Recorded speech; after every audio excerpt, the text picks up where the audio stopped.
सिरीपुर गांव में शिवाय नाम का एक आदमी रहता था। उसकी 2 पत्नियां थी। बड़ी पत्नी ने एक बच्ची को जन्म दिया, उसका नाम रखा दिव्या।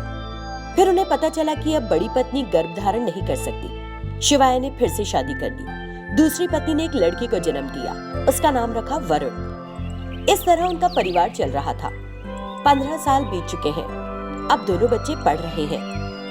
एक दिन जब शिवाय खेत में काम कर रहा था, बादलों की गरजने के साथ तेज बारिश शुरू हो गई। उस दिन घर आते हुए उन पर बिजली गिर पड़ी और उन तीनों की मृत्यु हो गई। इस तरह दिव्या और वरुण अकेले हो गए। कुछ दिन बीत गए। फिर अपने भाई से दिव्या ने कहा, भाई अब तुम स्कूल जाओ, मैं घर के कामों में लगूंगी। उसने ऐसा कहा, मुझे पढ़ाई पसंद नहीं, मैं स्कूल नहीं जाऊंगा। मैं कामों को देखने के लिए हूँ यहाँ। कम से कम तुम पढ़ाई करो और कुछ बन जाओ। हमारे सभी पड़ोसी हम पर सहानुभूति दिखाते हैं। मैं दूसरों की हमदर्दी पर जिंदा नहीं रहना चाहती हूँ। तुम खर्चे की फिक्र मत करो, तुम पढ़ाई करो, मैं कह रही हूँ ना, उसने कहा। फिर दिव्या ने अपनी 2 गायों से दूध का व्यवसाय शुरू किया। रोज वो गायों से दूध दुहकर प्रत्येक घर में जाती थी और दूध बेचती थी और वे उस पैसे से रहते थे। लेकिन वरुण ने कभी अपनी बहन की मेहनत को नहीं समझा। यहाँ तक कि जब उसके पास कोई काम नहीं होता तो भी वो कभी किसी काम में अपनी बहन की मदद नहीं करता था। दिन प्रतिदिन वो आलसी होता गया और बुरी आदतों का आदी हो गया। वो बहुत पैसे खर्च करता था। बहन, मुझे कुछ पैसे चाहिए, दे दो जरा। वरुण, अब तक तुमने बहुत पैसा खर्च कर दिया है।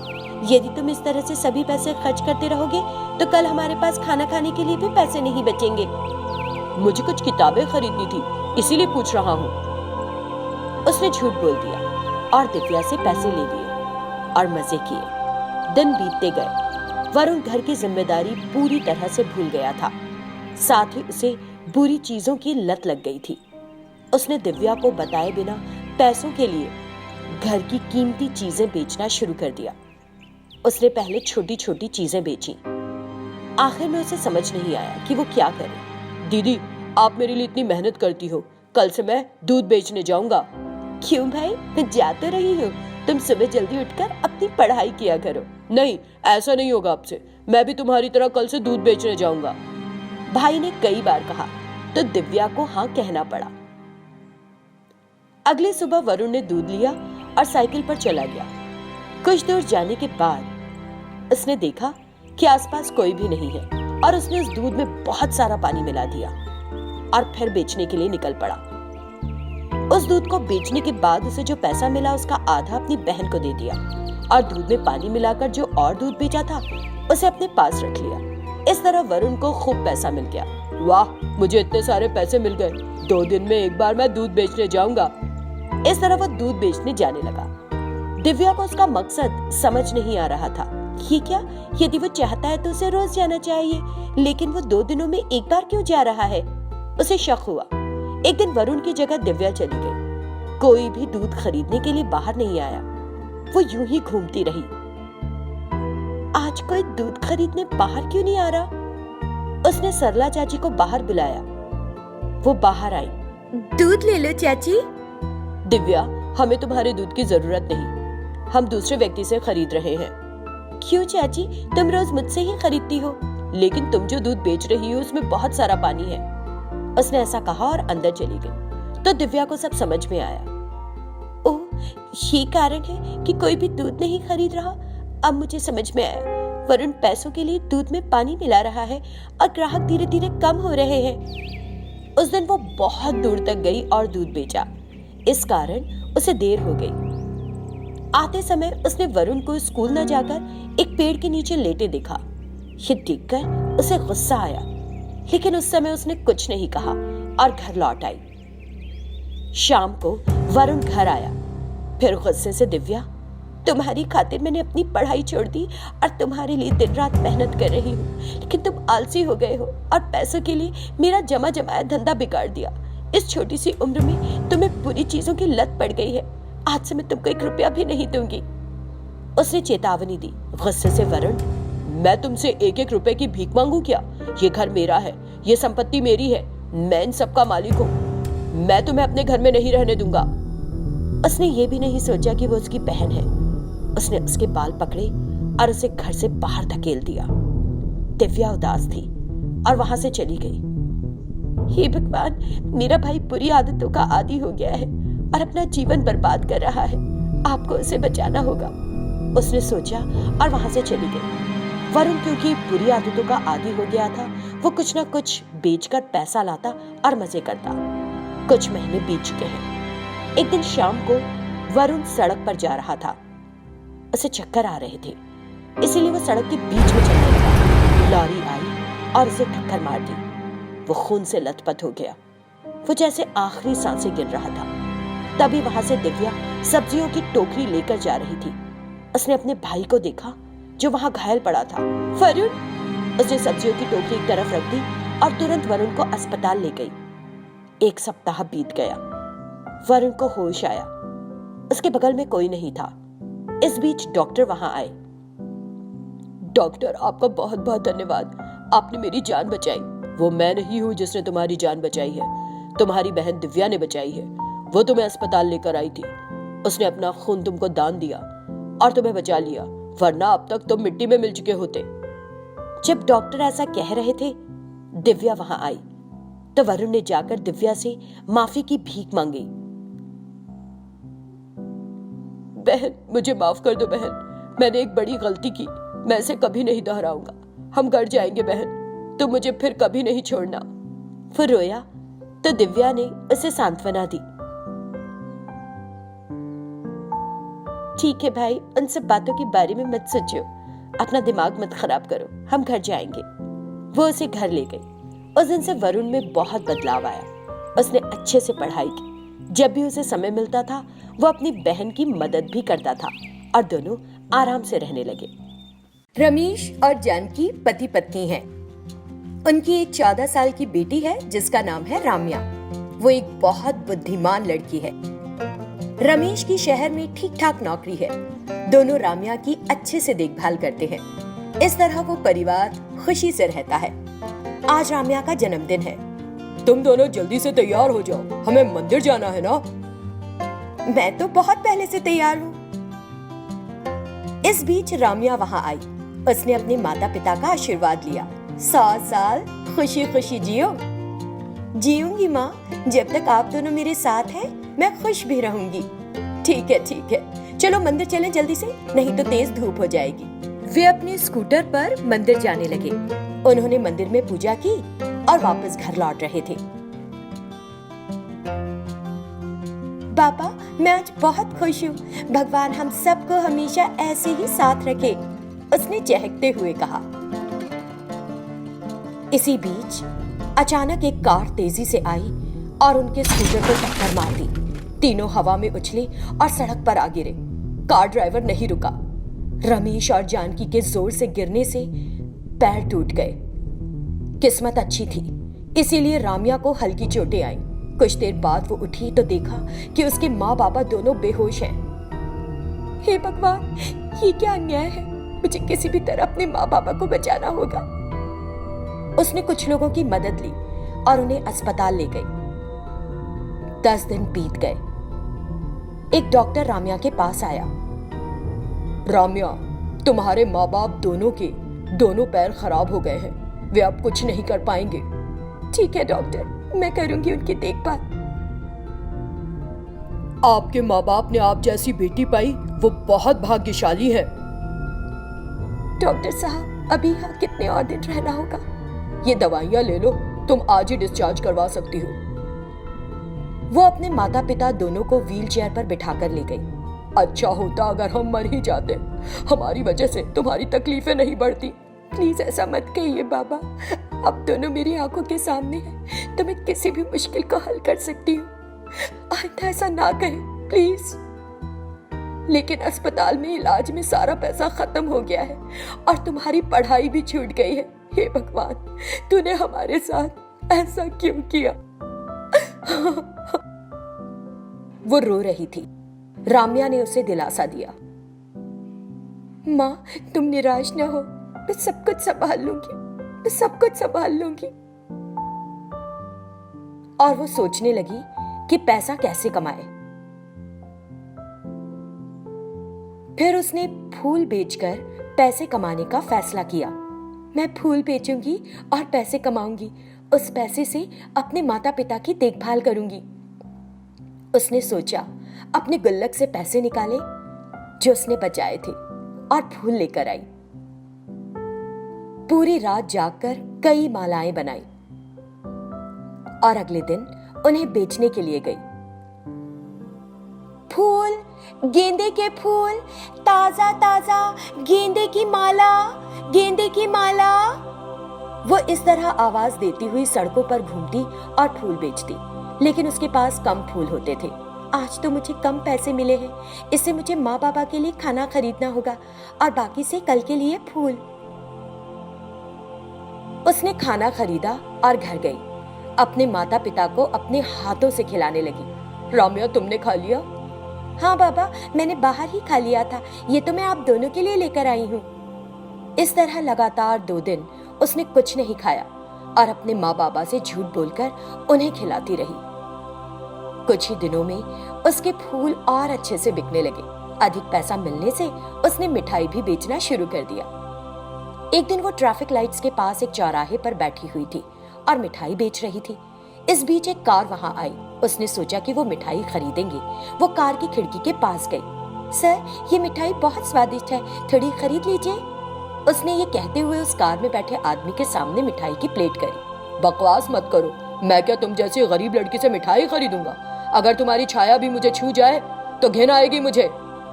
उसने उसकी मिठाई की प्लेट पकड़कर दूर फेंक दी। सभी मिठाइयां नीचे गिर गईं। इस बीच सिग्नल क्लियर होते ही कार चली गई। ये आपने ठीक नहीं किया छोटे साहब, ठीक नहीं किया। क्या ये मुझे तुमसे सीखना पड़ेगा? हाँ? वो बदतमीजी से बोला। ड्राइवर चुप रहा और कार चलाता रहा।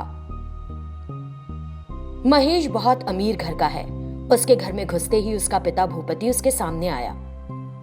महेश, तुम्हारे कॉलेज से प्रिंसिपल ने शिकायत की है कि तुम ठीक से कॉलेज नहीं जा रहे हो। मुझे तुमसे कितनी बार कहना होगा? उसने अपने पिता की बात अनसुनी कर दी और पैर पटकता हुआ अंदर चला गया। भूपति को बहुत गुस्सा आया। उसने ड्राइवर से कहा, देखो जरा कितना बदतमीज हो गया है ये। नया खून है साहब, समझता नहीं कि किससे कैसे व्यवहार करना चाहिए। उसने रमेश द्वारा रास्ते में उस लड़की के साथ की ज्यादती के बारे में बताया। भूपति को राम्या से सहानुभूति महसूस हुई। क्या इस बेवकूफ ने ऐसा किया? मैं उसके नुकसान की भरपाई करूंगा, मुझे ले चलो। वो भूपति को उसी जगह लेकर गया।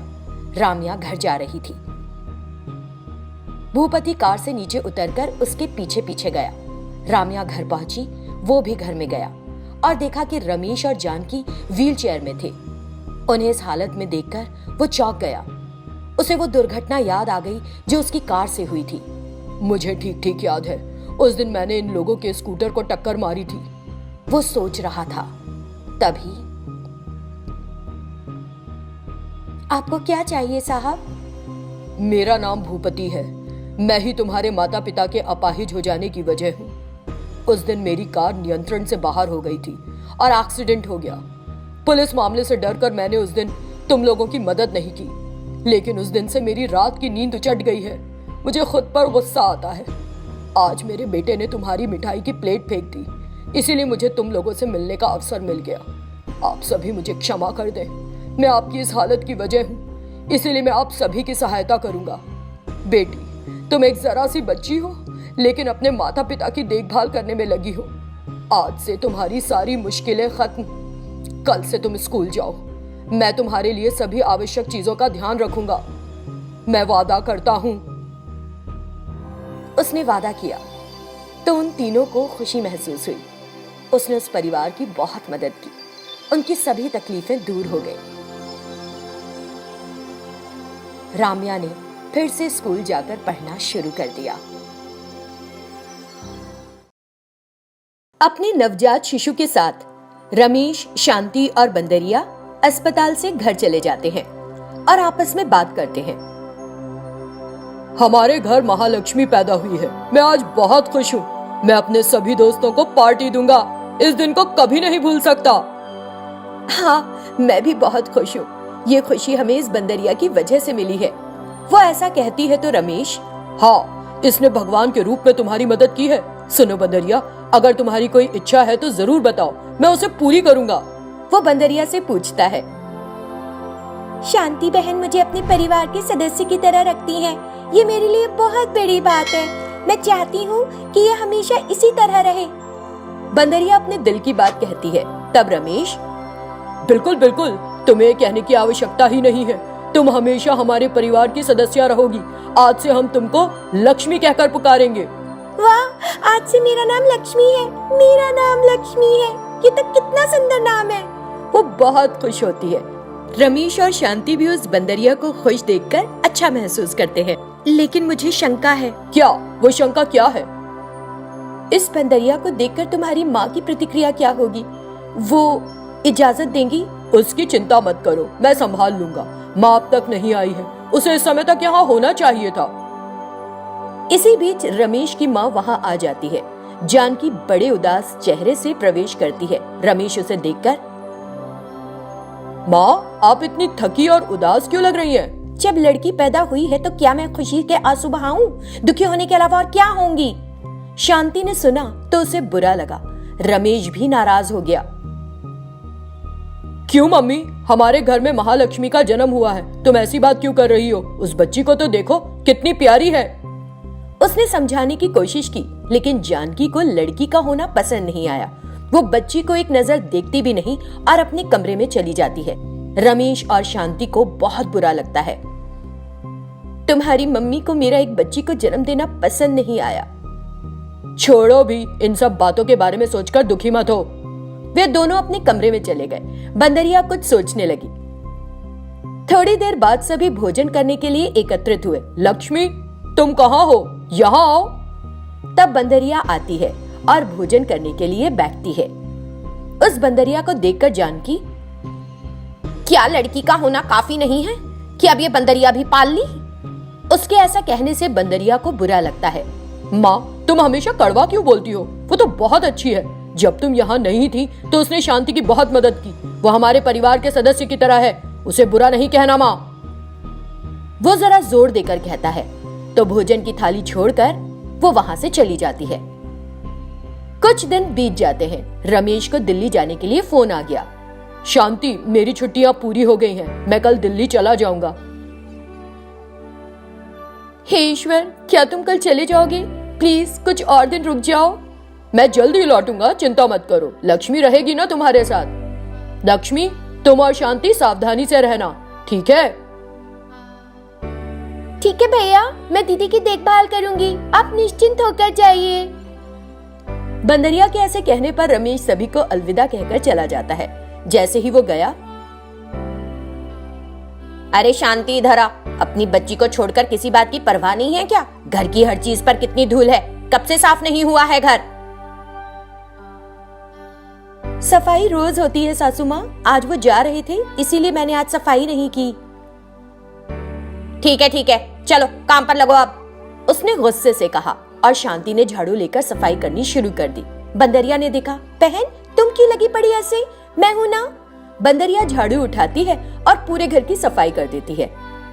कपड़े धोती है, बर्तन धोती है और बाकी सारे काम भी। इससे शांति को आराम मिल जाता है। ये बेवकूफ बंदरिया सारे काम कर दे रही है और शांति को कोई काम नहीं करने देती। अब मैं शांति को कैसे करूं परेशान? 2 दिनों के बाद जानकी ने शांति को बच्ची के पास देखा। ए शांति, इधर आ। शांति ने पालना हिलाना बंद कर दिया और कमरे में चली गई। क्या हुआ सासू माँ, आपने मुझे बुलाया? मेरे पैर बहुत दर्द हो रहे हैं, मेरे पैरों की मालिश कर। सासू माँ, बच्ची पालने में है, मैं झूला नहीं झुलाऊंगी तो वो रोने लगेगी। कुछ देर रोएगी तो क्या हो जाएगा? बच्चे रोते नहीं हैं क्या? मेरे पैरों की मालिश कर। शांति पैरों की मालिश करना शुरू कर देती है। इसी बीच बच्ची रोने लगती है। सासू माँ, बच्ची रो रही है, मैं थोड़ी देर बाद आपके पैरों की मालिश कर दूंगी। अगर तुम बीच में छोड़ दोगी तो मेरे पैरों का दर्द बढ़ नहीं जाएगा क्या? रोने दो उसे, मालिश करो मेरे पैरों की तुम। शांति को बहुत दुख होता है। तभी अचानक बच्ची रोना बंद कर देती है। शांति उस तरफ देखती है। बंदरिया ने बच्ची को गोद में ले लिया था। बहन मैं यहाँ हूँ, चिंता मत करो, मैं उसे गोद में झुलाऊंगी और सुला दूंगी। ऐसा कहती है और बच्ची के साथ खेलती है। शांति को देखकर खुशी महसूस होती है। फिर जानकी ठीक है, अब तुम जा सकती हो। वो शांति को भेज देती है सबसे पहले मुझे इस घर से बंदरिया को भगाना है। और वो इसके बारे में सोचना शुरू कर देती है।